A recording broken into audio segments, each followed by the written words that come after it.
What is going on, guys, and welcome to a brand new video. And today I'm going to be showing you guys how to play Alchemist, and this is mainly tailored for beginners who are trying to learn this hero. Now I'm going to be breaking down some key tips on what you guys should be focusing on as Alchemist. So in the early stages of the game, you guys should be just focusing on getting your last hits, getting your farm, which is extremely important. This is the hero that makes the most amount of gold early on and into the late game as well, just because Grievous Greed is such an insane ability. But basically, don't be afraid to fight early on this hero. You guys should be farming, you should be stacking for yourself. Don't always expect your support to put a lot of priority on stacking, but again, you can always be nice about it and ask your support to stack, as it is going to benefit you quite heavily, as you're going to hit a faster radiance timing, which is extremely important, as you're going to get even more farm, and it's going to enable you to actually take some really good team fights with radiance. It's a really strong power timing for the Alchemist, and it also ensures that you are farming at your optimal speed. But again, if you guys are going to be fighting early on the Alchemist, make sure you guys are playing as a team. Don't go solo running around trying to do something that you're not really great at, because Alchemist is not great at ganking. Alchemist is the type of hero that likes to stay in lane and likes to dominate his lane, but he needs a really good support pairing. You guys should be pairing Alchemist with heroes like Dazzle, Ogre Magi, Shadow Shaman, Lion, these types of heroes that can easily set up a kill for you. You combo their stun with Acid Spray and Unstable Concoction, and you can easily get some free kills in the laning phase, which are definitely going to skyrocket your net worth. Now I'm going to be breaking down some of his abilities. So Acid Spray is basically your farming tool. It lasts 15 seconds. It does 40 damage per second at max level, and it does 6 armor reduction, which is really strong. So you guys should keep that in mind, especially when you're facing up against an offlaner who doesn't have a whole lot of armor. You combo that with Unstable Concoction, you can keep them in the Acid Spray for much longer. All these abilities I'm going to be breaking down are going to be at their max level. Next, we're going to be taking a look at is Unstable Concoction, which is your stun. It's max stun, it's 3.2 seconds. It's also a charge. You can actually deny yourself with this, which is really strong. If you see that you're going to die potentially, or you just want a really fast reset, then you should go for the deny on yourself with Unstable Concoction. It's definitely quite strong, and it can get you out of some really sticky situations if you know how to time it properly, but if you don't, it can end up backfiring and make the enemy be able to kill you a lot faster. It also does 360 damage, which is quite strong, and 60% more movement speed, which is always going to be nice for you to be able to reach your target and not stun yourself. Next, we're going to be taking a look at Corrosive Weaponry. It's a stacking slow per hit, 10 max stacks, which is alright, and the slow movement per stack is 7% and 6% status resistance per stack, as well as you get a 1.5% chemical rage bonus. This ability overall isn't something you take in the laning phase. You definitely could if you're going to get a lot of value. If you're playing with heroes with slows such as Dazzle, Venomancer, these types of heroes, then you can just add that stacking slow. It's going to be a lot better because you're going to keep them in the Acid Spray for longer, and it could be quite decent to have one skill point in it, but I definitely wouldn't put anything else into it, as you want to max Acid Spray and Unstable Concoction for you to be able to take those team fights early on that your team might actually need you for. Your next ability is by far the best one, which is Grievous Greed. It's a passive ability and you start with it, which is nice. Back in the day, you used to have to level this ability, but nowadays it's just a passive ability that comes built in at level 1. The kill window is 36 seconds. What that means is you have 36 seconds from when you kill a creep to be able to maintain that stack and to be able to grow with it. Its base gold is +2 and its extra is also +2, with a max bonus gold per kill +18. So you can get up to 18 stacks, which is really nice because you're getting 18 gold every single time you are killing a creep.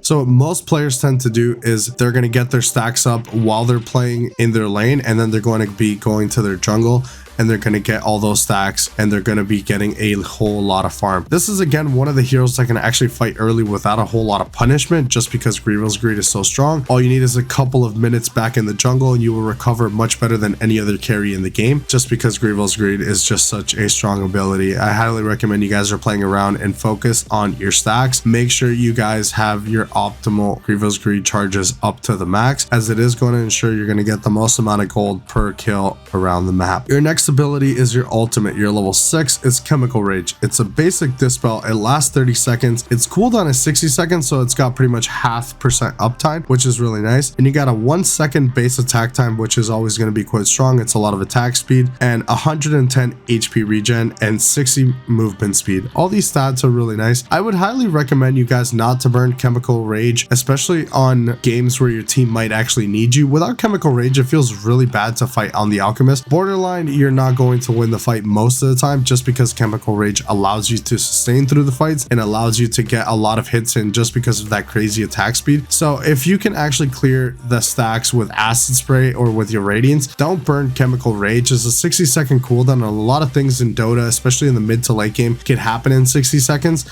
and you might need to be able to fight early. So make sure you are not burning this cooldown. You can definitely take it for a really big stack, but make sure your team isn't going to need you, or make sure you let them know that you won't be able to fight. I definitely don't recommend you guys fighting without chemical rage. It's just not as strong on the hero. The next ability we're going to be taking a look at is his shard, which is Berserk Potion. It's a basic dispel, 10 seconds with 50 attack speed, HP regen at 40, and movement speed at 30. So basically it's a mini chemical rage, but you can actually apply it on yourself, or you can apply it on allies. So if you have a right-clicking mid laner, you can actually apply this on them. It's also a really nice dispel, could help your supports out, but you can apply it on yourself. It's an extra dispel, so you already have 2 dispels going for you. And Alchemist is a typical Manta buyer, so you're going to be having so many dispels. In a game where it might be difficult for you to do things around the map, it can actually be a really good pickup and very, very underrated. A lot of Alchemist players tend to ignore this. I definitely think it's quite strong. I definitely wouldn't put a ton of priority into it, but I definitely think if you're already 4 to 5 slotted, you should pick it up, especially in a game where you're going to get really good value out of having that dispel and that extra attack speed. Because once chemical rage expires and you pop this potion, it is a mini chemical rage. You are getting attack speed, you're getting that HP regen, and you're also getting movement speed. It could get you out of some really sticky situations, so always keep that in mind, as it is a really nice pickup, especially in very difficult games, and it could also help your team, as any basic dispel is always going to be strong. Now we're going to be taking a look at Alchemist item build. So you should typically go for items like treads. You can go for phase boots as well, but it's definitely not that great. I think treads is just an all-around best pickup. Then you go for the radiance into a blink dagger. That's going to help you farm, and it's going to help you catch people. It's going to help you jump the back line. Going to really help you maneuver around the team fights and really pick who you're going to initiate on. And then you go for a BKB and an assault cuirass. Those items are definitely staples of this hero. Sometimes in a game where it's mostly physical damage and they don't have a whole lot of control, then you can definitely skip the BKB and just go for an AC. Then you will go for an item like Manta. You can go for Scotty. You can go for a Basher. You can build a Daedalus. This hero can practically build anything he wants as long as it's damage, because you already have a lot of sustain with chemical rage. And if you are struggling with a lot of control and a lot of point click abilities, then maybe consider getting a Lincoln Sphere, as it is going to protect you. Alchemist is the type of hero that doesn't want to be locked down, especially when it's burning chemical rage. That could be a really big problem. Sometimes you're running into lineups where they have Lions, ODs, Axe, these types of heroes that will do the initiation on you. You could have a lot of issues as they're going to burn the chemical rage. And Axe in particular is a hero that does very well against Alchemist. So you should definitely keep in mind, if it is a really hard Alchemist game, you should be the one doing the initiation rather than they jump you, because you might have a lot of issues. And make sure you're not the first one there. Have your team behind you, or have another offlane initiate and have somebody do the work for you, because most of the time they want to target the Alchemist. You're the highest net worth hero most of the time, and they're going to prioritize killing you, and most of the time it's not that difficult. If they focus you down and they halberd you, or they're just pulling you with an axe call, you could have a lot of issues. So if you can get your team to initiate for you and then you get to pick and choose your targets, you're going to have a really good time. This hero doesn't frontline a whole lot. Once you have BKB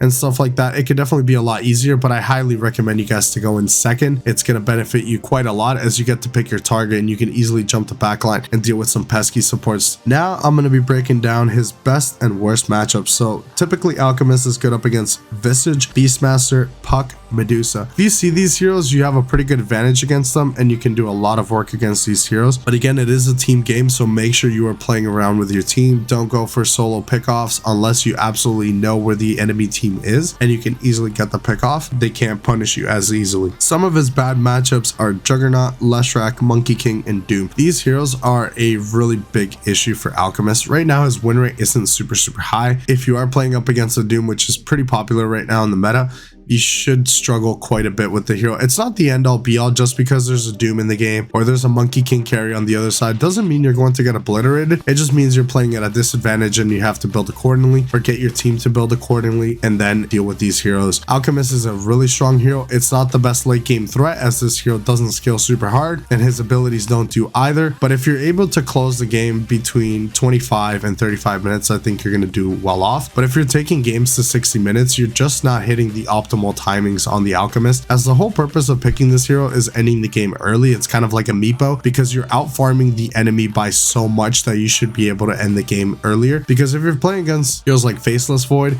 and you're trying to take it into the late game, you will end up losing that matchup just because double chrono is absolutely insane. So don't take this game into 60 minutes just because you can. You should be able to end games between 25 and 35 minutes. You should be 6 slotted by then if you are farming optimally, but make sure you push your advantage. Once you guys are an item ahead, which you usually should be on the Alchemist over the enemy carry, push your lead, take down towers, get Roshan, and then start pinching high ground. Start putting pressure on the map. Don't just sit in jungle because you get a lot of gold, because most of the time the team can actually start getting gold themselves and they could easily run you over. So please be careful with that and don't take games late for no reason. Make sure you are hitting that 25 to 35 minute mark and you will be able to win a lot more MMR. Let me know in the comment section below what you guys think about Alchemist and if this guide was useful. If it was, leave a like down below. Also, leave a comment and let me know what heroes you guys would like to see me break down next. I will see you guys in the next one. Thank you so much for watching.